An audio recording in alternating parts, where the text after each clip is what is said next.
श्रावण मास महात्म अध्याय 26। श्रावण अमावस्या को किए जाने वाले वृष पूजन और कुश ग्रहण का विधान। ईश्वर बोले, हे सनत कुमार, श्रावण मास में अमावस्या के दिन जो करणीय है उसको तथा प्रसंगवश जो कुछ अन्य बात मुझे याद आ गई है उसको भी मैं आपसे कहता हूँ। पूर्व काल में अनेक प्रकार के महान बल तथा पराक्रम वाले, जगत का विध्वंस करने वाले तथा देवताओं का उत्पीड़न करने वाले दुष्ट दैत्यों के साथ मेरे अनेक युद्ध हुए।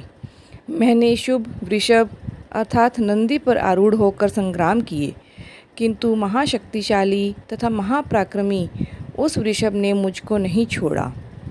अंधकासुर के साथ युद्ध में तो नंदी का शरीर विदीर्ण हो गया था, उसकी त्वचा कट गई, शरीर से रक्त बहने लगा और उसके प्राण मात्र बचे रह गए थे। फिर भी जब तक मैंने उस दुष्टों का संहार नहीं किया तब तक वह नंदी धैर्य धारण करके मेरा वहन करता रहा। उसकी इस दशा को मैंने जान लिया था। उसके बाद उस अंधक का वध करके मैंने प्रसन्न होकर नंदी से कहा, हे सुव्रत, मैं तुम्हारे इस कृत्य से प्रसन्न हूँ।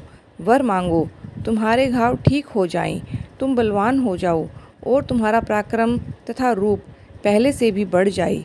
इसके अतिरिक्त तुम जो वर मांगोगे वह तुम्हें अवश्य दूंगा। नंदिकेश्वर बोले, हे देव, हे महेश्वर, मेरी कोई याचना नहीं है। आप मुझ पर प्रसन्न हैं तो फिर इससे बढ़कर क्या वैभव हो सकता है। तथापि हे भगवान, लोकोपकार के लिए मैं मांग रहा हूँ। हे शिव, आज श्रावण मास की अमावस्या है जिसमें आप मुझ पर प्रसन्न हुए हैं। इस तिथि में गायों सहित उत्तम मिट्टी से निर्मित वृषभों की पूजा करनी चाहिए। आज अमावस्या के दिन जन्म लेना कामधेनु तुल्य होता है, अतः इस तिथि में वर प्राप्त करने की यह अमावस्या वांछित फल देने वाली हो।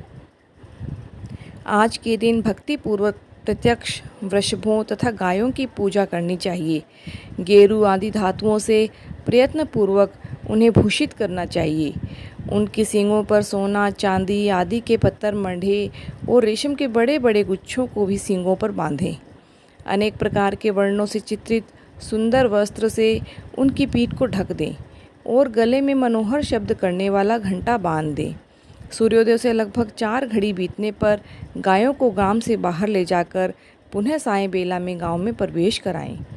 आहार के रूप में सरसों, तिल की खली आदि अनेक प्रकार का अन्न इस दिन अर्पित करें। जो इस दिन ऐसा करता है उसका गोधन सदा बढ़ता रहता है। जिस घर में गाय ना हो वह शमशान के समान होता है। पंचामृत तथा पंचगव्य दूध के बिना नहीं बनते हैं। गोबर के लेप से किए बिना घर पवित्र नहीं होता। हे सर्वोत्तम, जहाँ गौमूत्र से छिड़काव नहीं होता वहाँ चींटी आदि जंतु का उपद्रव विद्यमान रहता है। हे महादेव, दूध के बिना भोजन का रस ही क्या है। हे प्रभु, यदि आप मेरे ऊपर प्रसन्न हैं तो इन वरों को तथा अन्य वरों को भी मुझे प्रदान कीजिए। हे सनत कुमार, तब नंदी का यह स्वर सुनकर मैं बहुत प्रसन्न हुआ। मैंने कहा, वृषश्रेष्ठ, जो तुमने मांगा है सब हो जाए। हे नंदिन, इस दिन का जो अन्य नाम है वह भी सुनो। जो वृषभ किसी के द्वारा कहीं भी किसी भी कार्य में प्रयुक्त नहीं किया जाता और तृण खाता हुआ और जल पीता हुआ जो शक्तिपूर्वक शांतिपूर्वक विचरण करता है और महान वीर और बलशाली होता है, उसे पोल कहा जाता है। अतः हे नंदिन, उसी के नाम पर यह दिन पोला नाम वाला होगा। इस दिन अपने इष्ट बंधुओं के साथ महान उत्सव करना चाहिए।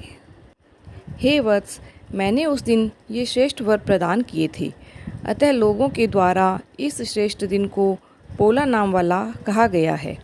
इस दिन सभी कामनाओं को पूर्ण करने वाला वृषभों का महान उत्सव करना चाहिए। इसके साथ ही अब मैं इसी विधि में किए जाने वाले कुश ग्रहण का वर्णन करूँगा। श्रावण मास की अमावस्या के दिन पवित्र होकर कुशों को उखाड़ लाएं। वे कुश सदा ताजे होते हैं, उन्हें बार बार प्रयोग में लाना चाहिए। कुश, काश, यव, दुर्वा, उशीर, सुकुदक, गेहूँ, व्रीहि, मूंज और वल्लवज, ये 10 दर्भ होते हैं। ब्रह्मा जी के साथ उत्पन्न होने वाले तथा ब्रह्मा जी की इच्छा से प्रकट होने वाले हे दर्भ, मेरे सभी पापों का नाश कीजिए और कल्याणकारक होइए। इस मंत्र का उच्चारण करने के साथ ईशान दिशा में मुख करके हुम फट मंत्र के द्वारा एक ही बार में कुश को उखाड़ लें।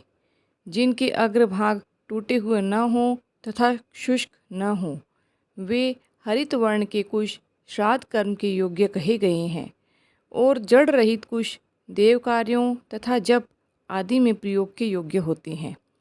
7 पत्तों वाले कुश देव कार्य तथा पितृ कार्य के लिए श्रेष्ठ होते हैं। मूल रहित तथा गर्भयुक्त अग्रभाग वाले तथा 10 अंगुल प्रमाण वाले 2 गर्भ पवित्रक के लिए उपयुक्त होते हैं।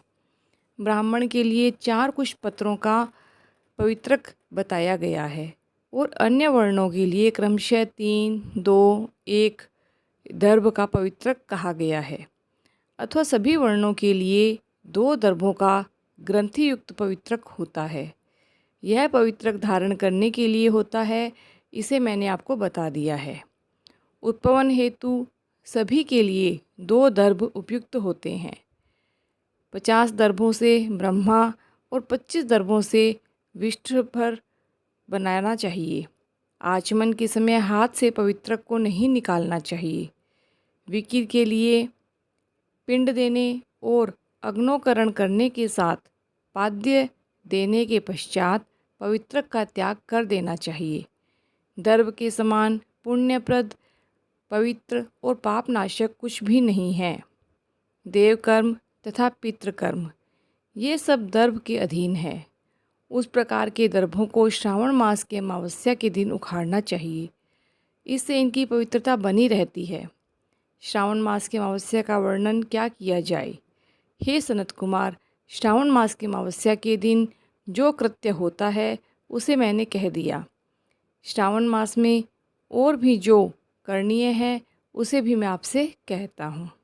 इस प्रकार श्रावण मास महात्म अध्याय 26 पूर्ण हुआ। बोलिए शिव शंकर भगवान की जय।